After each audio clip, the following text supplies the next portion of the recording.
नमस्कार दोस्तों, आज हम क्लोजेज एंड फ्रेजेस पढ़ने जा रहे हैं। क्लोजेज और फ्रेजेस है, उनका ऑलरेडी हम एक दो वीडियो डिस्कस कर सके हैं, जिसके अंदर अब मैं थोड़ा सा आपको रिवाइज करवा देता हूं कि पहले हमने फ्रेज पढ़ा था, फिर क्लोज एंड फ्रेज का मिक्स में पढ़ा था, जैसे मूविंग फैन पढ़ा था, जैसे ग्रोविंग कंट्री, ग्रोविंग प्लांट ये पढ़ा था। उसके बाद में हमने वर्ब की थर्ड फॉर्म से एजुकेटेड पर्सन पढ़ा था, सेलेक्टेड कैंडिडेट पढ़ा था, तो वर्ब की थर्ड फॉर्म से बने हुए एडजेक्टिव्स पढ़े थे। लास्ट हम अभी फ्रेज पढ़ रहे थे और फ्रेज के बारे में भी हम थोड़ा सा क्लोज पढ़े थे हम। जो क्लोज कौन से, जैसे नाउन क्लोज पढ़ा था। नाउन क्लोज के अंदर सब्जेक्ट के अंदर आ सकता है नाउन क्लोज, ऑब्जेक्ट की पोजीशन पे आ सकता है और कहाँ पे आ सकता है, प्रीपोजिशन के बाद में आ सकता है। फिर हम प्रीपोजिशंस पढ़ रहे थे, हम फ्रेजेस पढ़ रहे थे, जो फ्रेज पढ़ रहे थे और फ्रेज के अंदर हम थोड़ा सा डिटेल में जान चुके थे। और आज हम कुछ जो क्लोजेस एंड फ्रेजेस है, कुछ चीजें हैं जो आपको याद रखने की जरूरत है, क्योंकि वो बहुत बार यूज होती है। तो इन चीजों को थोड़ा सा ध्यान रखना, 2-3 बार इसको रिवाइज कर लेना अच्छे से, जिससे आपको आगे कोई प्रॉब्लम ना हो। वो कौन सी बातें हैं उसको थोड़ा सा ध्यान रखना। ये थिंग्स कुछ हैं जो आपको याद रखनी है। तो एक नंबर पे क्या दे रखा है, क्योंकि ये थोड़ी टिप्स है, आपको इसमें थोड़ी सी आपको क्या मिल जाएगी, सहायता मिल जाएगी, हेल्प मिल जाएगी। बाकी अगर याद नहीं होता है तो इतनी दिक्कत नहीं होने वाली, क्योंकि उसके सेंस से आप अनुमान लगा सकते हो। क्योंकि हम इंग्लिश पढ़ रहे हैं यहाँ, वो भी किसके माध्यम से, सेंस के माध्यम से। पहला वाला दे रखा है कि एक्टिव, एडजेक्टिव, क्लोज। एक्टिव जानते हो, एक्टिव और पैसिव में थोड़ा सा डिफरेंस बता देता हूँ। जो भी सेंटेंस अगर बी फॉर्म के बाद अगर वर्ब की थर्ड फॉर्म आ जाती है तो वो सेंटेंस कैसा बन जाता है, पैसिव बन जाता है। इसका मतलब उसमें कौन सी फॉर्म का यूज होगा, वर्ब की थर्ड फॉर्म का यूज होगा, वो भी किसके बाद में, बी फॉर्म के बाद में वर्ब की थर्ड फॉर्म का यूज होगा। लेकिन जब एक्टिव होता है तो उसमें बी के बाद वर्ब की थर्ड फॉर्म का यूज नहीं होगा। अब यहाँ पे देखिए एक्टिव और पैसिव में वो ज्यादा कोई डिफरेंस करने की वो इतनी जरूरत नहीं है, क्योंकि एक्टिव पैसिव जब भी एग्जाम में आता है तो पैसिव का आपको एक ही ध्यान रखना है कि कहां पर बी फॉर्म के बाद वर्ब की थर्ड फॉर्म का यूज हुआ है। अब देखिए जो एक्टिव, एडजेक्टिव, क्लोज का जब एडजेक्टिव फ्रेज बनाएंगे, जो एक्टिव जो सेंटेंस एक्टिव है और उसमें अगर एडजेक्टिव क्लोज आ रहा है, उसको अगर एडजेक्टिव फ्रेज में चेंज करेंगे तो वो किसमें, प्रेजेंट पार्टिसिपल्स का मतलब वर्ब की फर्स्ट फॉर्म प्लस आईएनजी से बनेगा। अरे एक फैन विच इज मूविंग, उसको क्या किया था हमने, मूविंग फैन किया था कि नहीं किया था, वो किससे बनाया था हमने, वर्ब की फर्स्ट फॉर्म प्लस आईएनजी से बनाया था कि नहीं बनाया था। इसका मतलब कोई भी एक्टिव सेंटेंस जो एडजेक्टिव क्लोज है और वो अगर एक्टिव है तो उसका जब भी हम फ्रेज बनाएंगे तो आपको किससे बनाना है, प्रेजेंट पार्टिसिपल बोले तो वर्ब की फर्स्ट फॉर्म प्लस आईएनजी से बनाना है। जैसे ए ग्रोविंग प्लांट, अरे एक ग्रोविंग प्लांट बनाया था तो ए प्लांट विच इज ग्रोविंग था, क्लोज उसका क्या था, विच इज ग्रोविंग था। इसका मतलब एक्टिव है कि नहीं है सेंटेंस, क्योंकि वर्ब की फर्स्ट फॉर्म प्लस आईएनजी हमेशा क्या होती है, एक्टिव होती है। तो इसका जब हमने फ्रेज बनाया तो एक ग्रोविंग प्लांट, ग्रोविंग में वर्ब की फर्स्ट फॉर्म प्लस आईएनजी आ रहा कि नहीं आ रहा, उसे बनाया था। तो बात यहाँ ध्यान रखनी है कि जब भी एक्टिव अगर एडजेक्टिव क्लोज अगर एक्टिव है, क्लोज को जानते हो, क्लोज का अगर एडजेक्टिव फॉर्म अगर एक्टिव है तो उसका जब फ्रेज बनाएंगे तो भी वो भी किसमें बनेगी, वर्ब की फर्स्ट फॉर्म प्लस आईएनजी से बनेगी। नेक्स्ट सेकंड लिखा आपके सामने, पैसिव एडजेक्टिव क्लोज, मतलब जब अब पहले वाले में एक्टिव था, अब दूसरे में वाले में क्या है, पैसिव है। जब इसका अपन एडजेक्टिव फ्रेज अगर बोले तो इसको फ्रेज में चेंज करना हो तो उसका पास्ट पार्टिसिपल बोले तो वर्ब की थर्ड फॉर्म से बनाएंगे। अरे एन एजुकेटेड पर्सन पढ़ा था कि नहीं पढ़ा था, तो ए पर्सन वो उसमें देखो पैसिव था, a person who was educated, who is educated इससे रिलेटेड था, हु इज एजुकेटेड, बताओ इज एजुकेटेड आया था उसके अंदर, इसके बाद ये बी फॉर्म, इसके बाद वर्ब की थर्ड फॉर्म आई थी नहीं आई थी। तो अब इसमें डिफरेंस आपको क्या ध्यान रखना है, इसमें हम इसका जो फ्रेज बनाना है वो वर्ब की फर्स्ट फॉर्म प्लस आईएनजी से नहीं बनता। तो जैसे हमने साधारण अपने रूल जो फॉलो किया था कि WH वर्ड और टेंस को डायरेक्ट हटाते हैं तो उसमें सिर्फ क्या बचती है, वर्ब की थर्ड फॉर्म बनती है। कहने का मतलब यही है कि जब भी सेंटेंस पैसिव रहेगा तो उसका जब फ्रेज बनाएंगे तो वो किस में बनेगी, पास्ट पार्टिसिपल बोले तो वर्ब की थर्ड फॉर्म के अंदर उसका यूज करेंगे। और वर्ब की थर्ड फॉर्म से एन एजुकेटेड पर्सन, उसमें एजुकेटेड क्या है, वर्ब की कौन सी फॉर्म है, थर्ड फॉर्म है, और थर्ड फॉर्म पास्ट पार्टिसिपल की तरफ इशारा कर रही है। वहां पे हम एजुकेटिंग पर्सन नहीं कर सकते, क्योंकि वो किसमें बना हुआ, सेंटेंस कैसा था, उसका जो क्लोज था वो किसमें था, पैसिव में था। पैसिव में कैसे, a candidate who is selected था, वो हु इज सिलेक्टेड। इसका मतलब बी फॉर्म के बाद वर्ब की थर्ड फॉर्म एक्टिव या पैसिव होती है, इसलिए इसका जो फ्रेज बनाएंगे वो किससे बनाएंगे, वर्ब की थर्ड फॉर्म से। थर्ड नंबर आपको ध्यान रखना है एडजेक्टिव क्लोज, बोले तो हैड या वर्ब हैड के साथ में वर्ब की थर्ड फॉर्म हो, या फिर हैज है और हैड के बाद में वर्ब की थर्ड फॉर्म हो, या फिर क्या हो वर्ब की सेकंड फॉर्म। अगर किसी क्लोज के अंदर हैड के साथ में वर्ब की थर्ड फॉर्म आए, या फिर हैज और हैव के बाद में भी वर्ब की थर्ड फॉर्म आ सकती है कि नहीं आ सकती? आ सकती है। हैज या हैव के बाद वर्ब की थर्ड फॉर्म का यूज हो, या फिर उसमें डायरेक्ट वर्ब की कौन सी सेकंड फॉर्म का यूज हो, तो बताओ ये इसके लिए जब हम इसका जो क्लोज बनाएंगे तो वो किससे बनाएंगे? किससे बनाएंगे? फ्रेज। इसका इस क्लोज को फ्रेज में चेंज करने के लिए हैविंग के बाद में उसको वर्ब की थर्ड फॉर्म देंगे। इस चीज को आपको ध्यान रखना। इस तीनों को पहले वाले में क्या था, जब अगर कोई क्लोज एक्टिव है, क्लोज कैसा है? एक्टिव है, तो उसका जो फ्रेज बनेगा, एडजेक्टिव फ्रेज जो बनेगा वो किससे बनेगा? वर्ब की फर्स्ट फॉर्म प्लस आईएनजी से। सेकंड आपको ध्यान रखना, अगर कोई क्लोज एडजेक्टिव क्लोज वो कैसा है? पैसिव है, तो उसका अगर फ्रेज बनाना है तो वो किससे? पास्ट पार्टिसिपल बोले तो वर्ब की थर्ड फॉर्म से बनाएंगे। किससे बनाएंगे? वर्ब के थर्ड फॉर्म से बनाएंगे। जैसे हमने बनाया भी था एक a candidate who is selected, तो उसका जो फ्रेज बनेगा कौन सा बनेगा? ए सिलेक्टेड कैंडिडेट, डायरेक्ट वर्ब की थर्ड फॉर्म से बनाएंगे। और एक थर्ड नंबर आपको ध्यान रखना है, जब हैड के साथ वर्ब की थर्ड, या फिर हैज के साथ या हैव के साथ वर्ब की थर्ड फॉर्म, या डायरेक्ट वर्ब की सेकंड फॉर्म, इन तीनों को मिला के अगर कोई एडजेक्टिव क्लोज बना रहा है तो उसका फ्रेज बनाने के लिए क्या बनाना पड़ेगा? पहले उसमें हैविंग रखेंगे और उसके बाद वर्ब की थर्ड फॉर्म रखेंगे कि नहीं रखेंगे? बताओ, हैव के बाद वर्ब की थर्ड आ सकती है कि नहीं आ सकती? आ सकती है। तो ये तीनों को अच्छे से ध्यान रखना।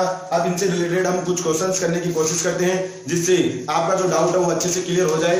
वैसे आप मानो तो अपन इसका यूज भी करते आए हैं। अरे हमने मूविंग पेन पढ़ा था, उसके अंदर इसका यूज किया था कि नहीं किया था? फिर सिलेक्टेड कैंडिडेट पढ़ा था तो उसमें हमने इसका यूज किया था कि नहीं किया था? और अब यहाँ पे है जो हैव से रिलेटेड भी क्वेश्चंस कुछ आपको मैं आगे करवाने वाला हूँ। तो इसमें क्या है, आपके माइंड में एक क्लियरिटी हो जाएगी। एक तो सेंस के माध्यम से आप सीख रहे हो, एक आपको ये पता नहीं, यहाँ पे एक कंफ्यूजन नहीं रहेगा। जो एक्चुअली स्टूडेंट्स को जो कंफ्यूजन है वो कंफ्यूजन यहाँ ये नहीं रहेगा कि मैं इसको वर्ब की थर्ड फॉर्म से बनाऊं इसका क्लोज फ्रेज, या फिर इसका वर्ब की फर्स्ट फॉर्म प्लस आईएनजी से इसका फ्रेज बनाऊं। तो इस डिफरेंस को समझाने के लिए ही मैंने ये 2-3 जो बातें आपको ध्यान रखनी है वो लिखवाई है। अच्छे से इनको थोड़ा सा 2-3 बार रिवाइज करोगे तो अच्छे से याद हो जाएगा। बाकी आप जितनी ज्यादा प्रैक्टिस करोगे उसमें आप वैसे ही सीखते जाओगे साथ साथ में, क्योंकि आप इनको रूल्स को अगर रखने के लिए बैठोगे तो आप 1 दिन 2 दिन 5 दिन 7 दिन के लिए आप रख सकते हो याद। लेकिन इन्हीं से रिलेटेड अगर आप कुछ क्वेश्चन 20-30 क्वेश्चन अगर आप सोल्व कर लेते हो तो उससे क्या होता है, वो क्वेश्चंस में क्या आपके माइंड में ज्यादा क्लियरिटी आ जाएगी और इनको लंबे समय तक याद रख पाओगे। देखिए अब इनसे रिलेटेड हम कुछ एग्जांपल्स करने की कोशिश करते हैं जिससे आपके माइंड में थोड़ी सी और क्लियरिटी हो। और एक बात आपको थोड़ा सा ध्यान रखना है, कभी कभी क्या होता है एडजेक्टिव क्लोज और जो एडजेक्टिव फ्रेज है अपने ही सब्जेक्ट को हाईलाइट करने के लिए अपने सब्जेक्ट से कहा आ जाता है, पहले भी आ जाता है। बाकी मोस्टली एडजेक्टिव फ्रेज है वो जब उसका क्लोज बनता है तो किसके बाद आती है? अपने नाउन के बाद आता है, जो क्लोज इंसिडेंट बना के साथ में आता है। तो उसकी जो पोजीशन है उन पोजीशन पे ध्यान नहीं देना आपको, बस सिर्फ ये ध्यान देना है कि हम क्या सीख रहे हैं क्या नहीं सीख रहे। पोजीशन से मतलब नहीं, उसका सेंस क्या निकल रहा है उसके ऊपर आपको थोड़ा सा काम करना है, बाकी सब क्लियर होता जाएगा। जैसे कि मैं आपको एक एग्जांपल लिखवाता हूँ, थोड़ा सा देखना, इस एग्जांपल को अच्छे से देखना। एक एग्जांपल आपके सामने, ए स्टूडेंट who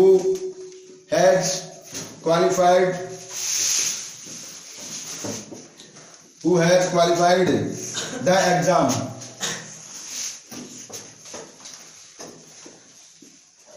अब इसमें a student who has qualified the exam, फिर दे रखा है give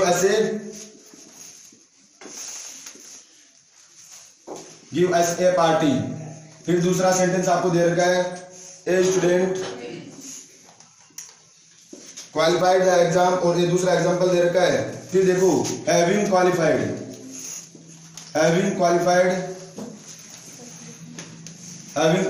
द एग्जाम,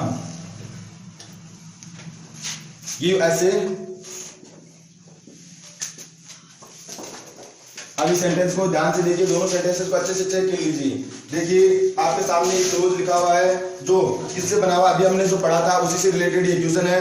जो हैज हैव वाला पढ़ा था, पहले तो बताइए, एक तो WH वर्ड और एक टेंस। दोनों है कि नहीं है, तो बताओ ये क्लोज बन सकता है कि नहीं बन सकता? बन सकता है। आपके माइंड में क्वेश्चन आ रहा होगा क्या ये इंट्रोगेटिव भी तो बन सकता है, लेकिन चेक कीजिए ये हैज है अपने सब्जेक्ट कहाँ आया है? बाद में है। यहाँ सब्जेक्ट किसका स्टूडेंट है? वो स्टूडेंट यहाँ बैठा है। इसका क्लोज का सब्जेक्ट जो लोकल सब्जेक्ट कौन है? इसका हु, और ये क्या है? Local verb. ये लोकल सब्जेक्ट है, ये क्या है? लोकल वर्ब है। और ये कौन सा है? ये फादर सब्जेक्ट है। और इसकी क्या है? ये मदर वर्ब कौन है? गिव है। यहाँ पे ये मदर वर्ब क्या है? गिव है। तो अब देखिए इसको थोड़ा सा ध्यान से समझने की कोशिश करना। इधर मेरे को ये बताइए कि यहाँ पे जो ये सेंटेंस है, पहली बात तो किससे बना हुआ क्लोज है? ये हैव, और हैव प्लस वर्ब की थर्ड फॉर्म अभी लिखवाया मैंने कि हैव या फिर हैज या फिर हैड के बाद में या फिर वर्ब की सेकंड फॉर्म डायरेक्ट हैज के बाद में वर्ब की थर्ड फॉर्म से जो आपका क्लोज बना होता है, या फिर डायरेक्ट वर्ब की कौन सी फॉर्म से? सेकंड फॉर्म से बना हुआ अगर कोई क्लोज होता है तो उसका फ्रेज बनाने के लिए किसका यूज करते हैं? हैविंग के साथ में वर्ब की कौन सी फॉर्म लगाते हैं? Third form. क्लियर? ये चीज आपको थोड़ा सा ध्यान रखना है। अब देखिए इसमें एक स्टूडेंट हु हैज क्वालिफाइड, जो क्वालिफाई कर चुका है। किसको क्वालिफाई कर चुका है? एग्जाम को। यहाँ पे देखिए हैज के बाद वर्ब के थर्ड फॉर्म आगे एक्शन कर रही है। किसको? किसके ऊपर एक्शन कर रही है? द एग्जाम के ऊपर। इसको क्या बना रही है? ऑब्जेक्ट। तो यहाँ क्वालिफाइड जो लोकल सब्जेक्ट जो लोकल वर्ब है जो किस पे एक्शन कर रही है? ऑब्जेक्ट पे एक्शन कर रही है। देखिए एक student who has qualified the exam, एक विद्यार्थी जो एग्जाम को क्वालिफाई कर चुका है, वो हमें क्या देगा? गिव एस ए क्या देगा? पार्टी। जो स्टूडेंट एग्जाम को क्वालिफाई कर चुका है वो हमें क्या देगा? ये पार्टी देगा। अब जो क्वालिफाई किया है वही तो देगा। तो इसका सब्जेक्ट यहाँ पे कौन है? एक स्टूडेंट है, इसकी मदर वर्ब ये है, और ये यहाँ से who has qualified the exam. यहाँ तक क्या है बताओ तो सही? ये एडजेक्टिव क्लोज है। ये क्लोज का यूज हुआ है, और क्लोज के अंदर देखिए WH वर्ड और टेंस दोनों आ रहा है। अब देखिए इसका जो पैसिव जो अपन इसका फ्रेज बनाते हैं उसमें दिक्कत आती है। अगर आपको ये नहीं पता कि हैज, हैव और हैड या फिर वर्ब के सेकंड फॉर्म से बना हुआ अगर कोई क्लोज होता है, अगर उसका पैसिव बना, उसका जो फ्रेज बनाना होता है तो उसमें किसका यूज करते हैं? हैविंग प्लस वर्ब के थर्ड फॉर्म। यहाँ पे ए स्टूडेंट सब्जेक्ट, अरे फादर सब्जेक्ट हो जाएगा कि नहीं हो जाएगा? ये सब्जेक्ट है, और इसकी जो मदर वर्ब क्या है? ये है। अब देखिए इसको क्या चेंज किया। अब देखो ए स्टूडेंट के बाद आपको तुरंत दे रहा है हैविंग क्वालिफाइड द एग्जाम। ये सेंटेंस देखो यहाँ पे। अब आपको पता है ये जो एक्स्ट्रा इंफॉर्मेशन है, a student give S A party. अगर आप ऐसे बोलो direct a student give S A party, मतलब एक विद्यार्थी हमें क्या देगा? पार्टी देगा। ये party give S A party, एक विद्यार्थी जो हमको पार्टी देता। आप कौन से विद्यार्थी की बात कर रहे हो? आप उसकी विशेषता देने के लिए ये देखो ये एडजेक्टिव फ्रेज, और फ्रेज अपनी किसी जिसकी विशेषता बताता है उसी के तुरंत कहाँ आती है? बाद में आती है। ये क्लियर? अब देखिए हैविंग क्वालिफाइड क्यों आया? यहाँ पे तो WH वर्ड हटा दीजिए और टेंस हटा दीजिए, बचता क्या है? डायरेक्ट क्वालिफाइड ही बचता है। लेकिन अब इसमें क्या होता है? हैज और हैव और हैड से बना हुआ कोई क्लोज या फिर वर्ब के सेकंड फॉर्म से बना हुआ कोई भी क्लोज जब अपना फ्रेज रूप देखता है तो किस में चेंज करता है? हैविंग क्वालिफाइड में। ऐसा क्यों? क्योंकि आप अगर मैं देखिए यहाँ पे अगर मैं डायरेक्ट क्वालिफाइड रखता हूँ तो उसमें एक तो डिफरेंस आपको, एक तो समस्या यहाँ पे ये होती है, हो सकता है ये पास्ट सिंपल की बात कर रहा हो, लेकिन जैसे ही मैंने हवाई हैविंग क्वालिफाइड रखा तो इससे आपके माइंड में क्लियरिटी आ रही होगी अच्छे से कि ये किसकी बात कर रहा है? परफेक्ट की बात कर रहा है, और ये परफेक्ट से बना हुआ क्या है? क्लोज है। और क्लोज का उसी क्लोज का क्या बनाया हमने? फ्रेज बनाया है। अब इसको देखिए अच्छे से। यहाँ पे ए स्टूडेंट सब्जेक्ट है, और इसकी वर्ब मेन वर्ब क्या है? यहाँ पे मदर वर्ब क्या है? गिव है। हमें पार्टी, ये सब किसका कार्य कर रहा है? ऑब्जेक्ट का कार्य कर रहा है। लेकिन ये जो बीच में एक्स्ट्रा इंफॉर्मेशन है ये क्या है? ये एडजेक्टिव फ्रेज, एडजेक्टिव फ्रेज है जो अपने इंसिडेंट नाउन का इंसिडेंट बनके तुरंत उसी के क्या आती है? पास में, बाद में आ रही है। लेकिन मैंने एक बात फिर भी बताई, कभी कभार क्या होता है ये अपने ही नाउन को हाईलाइट करने के लिए इससे आगे भी आ सकता है। तो इस बात पर आपको ज्यादा ध्यान नहीं देना, पर बाकी मैक्सिमम 90% का आएगा अपने नाउन के तुरंत बाद आएगा। तो दोनों के बीच में आप अच्छे से समझ पाए होंगे कि इसी क्लोज का हमने जब फ्रेज बनाया तो एक रूल मैंने थर्ड लिखवाया था कि हैज, हैव, हैड या वर्ब की हैज, हैव, हैड और या फिर वर्ब की थर्ड फॉर्म या फिर वर्ब की डायरेक्ट सेकंड फॉर्म से अगर कोई क्लोज बना हुआ है तो उसका जब हम क्या बनाएंगे? फ्रेज बनाएंगे, तो उसमें किस में चेंज करेंगे? हैविंग क्वालिफाइड, हैविंग वर्ब की third form, having plus verb की थर्ड फॉर्म, यही हमने इसमें चेंज किया। सिर्फ WH वर्ड को हटा दिया क्योंकि फ्रेज को अच्छा नहीं लगता WH वर्ड साथ में, और साथ में टेंस भी अच्छा नहीं लगता, दोनों को हटा दिया। बाकी बची कौन? वर्ब की थर्ड फॉर्म, और वो बोली कि वर्ब की थर्ड फॉर्म के साथ मेरे को क्या चाहिए? वो हैविंग हमने साथ में दे दिया, और ये इससे आप क्या हो गया, क्लियरिटी हो गया कि ये कार्य टेंस कौन से में चल रहा है, परफेक्ट में चल रहा है, यहाँ पास्ट सिंपल नहीं है। अगर मैं हैविंग को हटाता हूँ तो ये क्वालिफाइड, ये पूरा सेंस नहीं दे रहा, करता था या कर चुका, इस दोनों में फर्क को समझने की कोशिश कीजिए। करता था इसका मतलब वो एग्जाम पास करता था वो हमें पार्टी देगा, या फिर जिसको एग्जाम पास कर चुका वो हमें पार्टी देगा।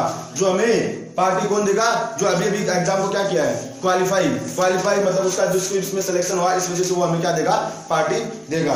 अब कुछ एग्जांपल्स हैं उसको और समझने की कोशिश करते हैं। जैसा कि आपने अब यहाँ पे पार्टी तो अच्छे से ले ली, क्योंकि अगर बंदे का सिलेक्शन हुआ तो आपको पार्टी मिलना जायज सी बात है, लेकिन इस पार्टी के चक्कर में आप ऐसे मत घूमते रहना कि सिर्फ ध्यान पार्टी पे है, जो सेंटेंस में मैं क्या समझा रहा हूँ उस पर ध्यान कम है। तो लेकिन जो ये सेंटेंसेज, क्योंकि आपको आगे जाके ये सेंटेंसेज आपको यूज भी करने हैं, अभी भी आप यूज कर सकते हो। किसी को आपको बताना है कि आपको किसने पार्टी दी, तो वहां पे ये फ्रेज बताओ, फ्रेज और ये क्लोज काम में आ सकता है कि नहीं आ सकता, बहुत अच्छे से आ सकता है, और आपका जो कम्युनिकेशन स्किल है वो भी अच्छे से सुधर सकता है। अब देखिए एक सेंटेंस आपके सामने है, स्लीपिंग इन द क्लास। इस सेंटेंस को आप देखो, थोड़ा कॉमन सेंस से देखना आप। स्लीपिंग इन द क्लास, यहाँ पे आपके पास में डेश है, यहाँ पे फिल करना है। ए ऑप्शन है आपके पास में, a student was scolded by the teacher, और एक बी ऑप्शन है the teacher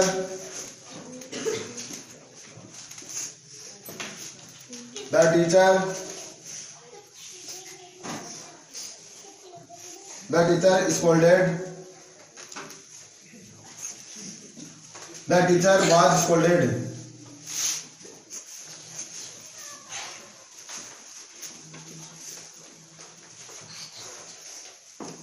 by the student।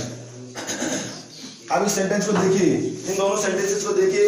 वैसे तो आपके माइंड में अच्छे से क्लियरिटी हो गई कि सेंटेंस के भाव से ऐसा लग रहा है कि बी ऑप्शन नहीं होना चाहिए, क्यों, मैंने क्या दे दिया इसके साथ में, बाय द स्टूडेंट। लेकिन अब आप तो समझिए तो सही, होने को दोनों सेंस हो सकता है, दोनों सेंस, एक में टीचर है बाय द टीचर, एक दूसरे में क्या है, बाय द स्टूडेंट। लेकिन आप दोनों को अच्छे से समझिए। पहली बात तो स्लीपिंग इन द क्लास, ये क्या है, इसको ध्यान से देखिए। अरे देखिए तो सही, इसको देखिए, वही बात मैं जो अभी बताया था। कभी कभार क्या होता है, जो फ्रेज है या क्लोज है, जो अपने ही सब्जेक्ट को हाईलाइट करने के लिए कभी कभार सब्जेक्ट से कहा जाता है, ये पहले आ जाता है। अब अपने सब्जेक्ट से पहले आ रहा है, तो बताइए मेरे को ये समझिए, ये स्लीपिंग इन द क्लास किसके लिए यूज किया गया है, पहले तो ये बताइए, इसका सब्जेक्ट कौन होगा, स्टूडेंट या टीचर। तो इस क्वेश्चन को आगे देखने की जरूरत भी नहीं थी, क्योंकि डाटा किसने, टीचर ने डाटा, और किसको डाटा है, स्टूडेंट ने। और ये जो फ्रेज है, जो एडजेक्टिव फ्रेज आपके सामने यूज हुई है, जो एडजेक्टिव फ्रेज किसके लिए आई है, इसका नाउन कौन है, इसी नाउन के लिए आया। अब इसका एक्चुअल में क्या होना चाहिए था, a student sleeping in the class was scolded by the teacher. Real में क्या होता है, इस फ्रेज का ऐसा होना चाहिए था, लेकिन मैंने इसको क्या किया, इस स्टूडेंट को थोड़ा सा हाईलाइट करने के लिए, इसके ऊपर थोड़ा सा जोर देने के लिए, कभी कभार इसका जो फ्रेज है वो यहां से उठ के कहाँ आ जाता है, यहाँ सब्जेक्ट की पोजीशन से भी पहले आ जाता है, और आपको पता भी नहीं चलता। आधे तो ऐसे इसको ये देखते रहते हैं, वर्ब की फर्स्ट फॉर्म प्लस आईएनजी, ये तो जिरंड है, ये तो क्या है, जिरंड है, और ये सब्जेक्ट की जगह बैठा है, ये प्रीपोजिशन है, ये इसका ऑब्जेक्ट। लेकिन उसको ये नहीं पता, फिर आगे जाके जाएगा तो ये स्टूडेंट फिर सब्जेक्ट आ गया, ये किसके लिए आया है, ये तो बताइए। तो उसको ये बताना जरूरी है यहाँ पे कि जो ये स्लीपिंग इन द क्लास, यहाँ पे स्लीपिंग वर्ब की फर्स्ट फॉर्म, मूविंग फैन, चलता हुआ पंखा, तो स्लीपिंग इन द क्लास, सोता हुआ बच्चा, तो सोता हुआ बच्चा था, तो बच्चा कौन था, ये स्टूडेंट था। तो इसी का कहां सो रहा था, इन द क्लास में सोते हुए बच्चे को टीचर ने क्या किया, डांटा, स्कॉल्ड किया। स्कॉल्ड का मतलब होता है डांटना। तो यहाँ पे ये स्टूडेंट को डांटा है या टीचर को डांटा है, पहले तो ये बताइए मेरे को, टीचर ने स्टूडेंट को डांटा है, इसीलिए टीचर ने। अब देखो यहाँ पे मैच क्या करना था, इस फ्रेज का एक्चुअल में सब्जेक्ट क्या हो सकता है उसको ध्यान में रखना था। अब एक्चुअल सब्जेक्ट यहाँ, इससे आगे बढ़ने की जरूरत भी नहीं है, क्योंकि डाटा की शो कौन रहा था, स्टूडेंट, तो टीचर की तरफ तो बढ़ने का सेंस नहीं है। ए ऑप्शन सही, बी ऑप्शन रॉन्ग। ये टाइम का आपको कंज्यूमिंग, ये टाइम कंज्यूमिंग नहीं है, आपका ये टाइम बचाने वाले भी हैं। नेक्स्ट एग्जांपल देखिए, हम थोड़ा सा और आगे बढ़ते हैं। आपके माइंड में कोई प्रकार का कोई डाउट नहीं होना चाहिए, अच्छे से सीख पाओ, इसीलिए ये इतनी मेहनत की जा रही है। आप बस थोड़ा सा अपना जो कंसंट्रेशन है उसको ठीक रखिए और अच्छे से ध्यान लगा के पढ़ोगे तो किसी प्रकार की कोई प्रॉब्लम नहीं होने वाली है। जैसे हम एक और एग्जांपल देखते हैं, जिससे क्या ज्यादा से ज्यादा एग्जांपल्स करेंगे उससे आपके माइंड में क्या होगी, अच्छे से बढ़िया तरीके से क्लैरिटी आ जाएगी। अब एक आपके सामने एक सेंटेंस है, being an officer, being an officer. अब डेट डेट इसके सामने आपके सामने है, ए ऑप्शन है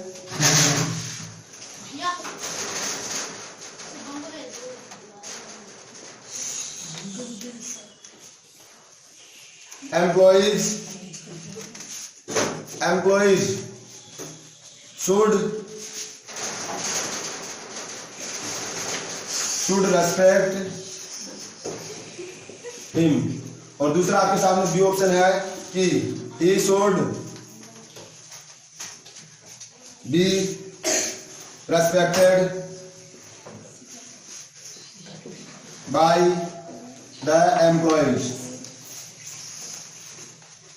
अब इस सेंटेंस को ध्यान से देखिए, इसमें आपको पता तो चल रहा होगा वैसे तो बीइंग एन ऑफिसर जो फ्रेज है वो अपने नाउन जो सब्जेक्ट है उसको हाईलाइट करने के लिए कहाँ आ रहा है, उससे पहले आ रहा है। ये वर्ब के फर्स्ट फॉर्म प्लस आईएनजी यहाँ जेड नहीं है। बीइंग एन ऑफिसर का मतलब यहाँ वर्ब के फर्स्ट फॉर्म प्लस आईएनजी ये कंटिन्यूअस भी नहीं है, क्योंकि ये बी फॉर्म के बाद नहीं बैठा, और अगर कंटिन्यूअस होता तो ये किसका सेंस देता, रहा रही का सेंस देता है क्या, एडजेक्टिव फ्रेज, और किसका सेंस देगी, होते हुए, हुआ, हुई या वाला वाले का सेंस देता है। तो बीइंग एन ऑफिसर, ऑफिसर होते हुए, ऑफिसर होते हुए, इसका मतलब यहाँ पे रेस्पेक्ट ऑफिसर को किया जाएगा या एम्प्लॉय को, यहाँ पे ऑफिसर को रेस्पेक्ट किया जाएगा किसके द्वारा, एम्प्लॉइज के द्वारा। एम्प्लॉय होते हैं किसी कंपनी के अंदर काम करने वाले वर्कर्स को क्या बोलते हैं, एम्प्लॉइज बोलते हैं। तो इसके अंदर एक ऑफिसर है, तो यहाँ पे मेरे को ये बताइए, यहाँ पे ये जो एम्प्लॉइज और ही को रेस्पेक्ट किया जाना चाहिए एम्प्लॉइज को, तो इसका सब्जेक्ट कौन है ये बताइए मेरे को, एम्प्लॉय या ही। इसको ध्यान से रखिए, ही किसके लिए है, इसके लिए, ये ऑफिसर के लिए ही का यूज हुआ है, इसलिए ही वाला सही हो जाएगा और एम्प्लॉय वाला क्या हो जाएगा, गलत। इसमें देखो पहले वाले का सेंस क्या हो जाता है, पहले वाले में उसका ऑफिसर होते हुए एम्प्लॉइज को रेस्पेक्ट किया जाना चाहिए, जबकि कहना क्या चाह रहा था कि वो खुद ऑफिसर है। तो नॉर्मल सेंस में क्या होता है, ऑफिसर को जो काम करने वाले वर्कर्स होते हैं वो क्या करते हैं, उसको रेस्पेक्ट करते हैं। तो यहाँ पे बीइंग एन ऑफिसर, ऑफिसर होते हुए, ही शुड बी, देखो ही यहाँ पे सब्जेक्ट है, शुड या मॉडल, मॉडल के बाद वर्ब की फर्स्ट, वर्ब की फर्स्ट के साथ में क्या है बी फॉर्म, और बी के बाद वर्ब की कौन सी फॉर्म है, थर्ड फॉर्म आ सकती है कि नहीं आ सकती। बी के बाद वर्ब की थर्ड फॉर्म क्या हो जाती है, पैसिव, और पैसिव भी कोई सेंटेंस होता है तो किस पे एक्शन करती है वो बताओ, बी के बाद वर्ब की थर्ड फॉर्म पैसिव, और वर्ब की थर्ड फॉर्म किस पे एक्शन करती है, सब्जेक्ट पे। कब, जब वो बी के बाद आती है, प्रीपोजिशन, ये क्या इसका ऑब्जेक्ट है। देखिए कहीं पे भी आप चले जाइए, ये अपना जो एप्स है वो काम करने ही वाला है। अब देखो बी के बाद वर्ब के थर्ड फॉर्म, यहाँ से आपको ऑटोमेटिक क्लियर हो रहा है कि यहाँ पे रेस्पेक्ट किसको किया जाना है, बताइए तो सी, ही को रेस्पेक्ट किया जाना है, क्योंकि बी के बाद वर्ब के थर्ड फॉर्म किस पे एक्शन कर रही है, सब्जेक्ट पे एक्शन करी। तो ही शुड बी, शुड चाहिए का सेंस देता है, he should be respected by the employees, employees के द्वारा रेस्पेक्ट किया जाना चाहिए किसकी, ही, और इसकी रिस्पेक्ट क्यों करे, क्योंकि वो क्या है, बीइंग एन ऑफिसर, एक ऑफिसर होते हुए। तो हमने कुछ एग्जांपल्स के माध्यम से आज जो क्लोजेज एंड फ्रेजेज है उसके कुछ स्पेशल पैटर्न्स को हमने जाना। पहला तो हमने देखा था कि जब भी प्रेजेंट पार्टिसिपल्स रहेगा, जब एक्टिव क्लोज रहता है तो उसका जब हम फ्रेज बनाते हैं तो उसको किस में बनाएंगे, प्रेजेंट पार्टिसिपल्स के अंदर बनाएंगे, जो माने तो वर्ब की फर्स्ट फॉर्म प्लस आईएनजी से बनेगा।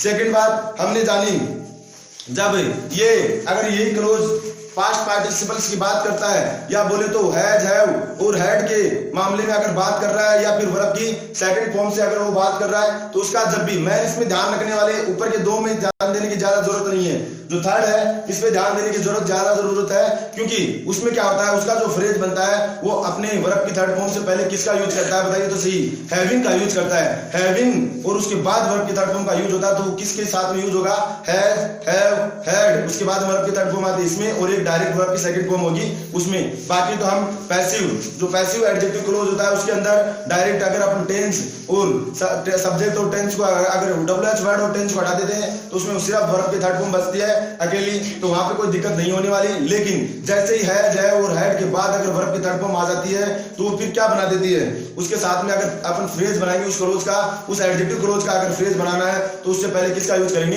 हैविंग का यूज करेंगे। आप अच्छे से समझ पा रहे होंगे और बस थोड़ी सी मेहनत आप अगर कुछ से और कर लोगे, आपको करना क्या है, देखो आप पढ़ तो बहुत जगह से सकते हो, लेकिन जो मेन स्ट्रैटेजी जो एग्जाम क्लियर करने की वो ये है कि आपको पढ़ने के साथ साथ में इसमें जितने भी क्वेश्चंस इसके साथ में बन सकते हैं वो आपको खुद को बनाना है। ऐसे नहीं कि आप रूल्स लेके बैठे हो और उन रूल्स के सहारे बस लगे हुए हो और उसको रटते जा रहे हो, तो एग्जाम में सब बराबर होने वाला है। तो ये तो कोई फिक्स है नहीं कि जाते ही आपको यही रूल आपको वहां मिलने वाला है, तो कहीं पैसेज में अंदर यूज होगा, कहीं क्लोज टेक्स्ट के अंदर यूज होगा और कहीं कहीं हो सकता है डायरेक्ट सेंटेंस भी इनका आए। तो डायरेक्ट सेंटेंस में तो वो रूल आपको थोड़ी बहुत हेल्प कर देंगे, लेकिन पैसेज और क्लोज टेक्स्ट के अंदर आप उस स्टोरी के अंदर फंस जाओगे तो उसके बाद उसको याद रखना मुश्किल हो जाएगा। लेकिन अगर इसे 20 से 30 या 50 सेंटेंसेस आप अगर मन से बना के उनको अच्छे से प्रैक्टिस कर लेते हो तो आपकी नैया पार है, आपको कोई नहीं रोक सकता। और मन लगा के और दिल लगा के मेहनत कीजिए, आपका जरूर भला होगा। और अगर आपको ये वीडियो अगर कुछ ज्यादा ही पसंद आता है तो उसको ज्यादा से ज्यादा शेयर करें, लाइक करें और चैनल को अगर फर्स्ट टाइम आ रहे हो तो सब्सक्राइब करें। और एक बात और कि आपको इसका जो बेल आइकन है वो ऑन करके रखना है, जिससे आने वाले वीडियोज का आपको नोटिफिकेशन मिल सके। आज के लिए इतना ही, थैंक्स फॉर वॉचिंग, धन्यवाद।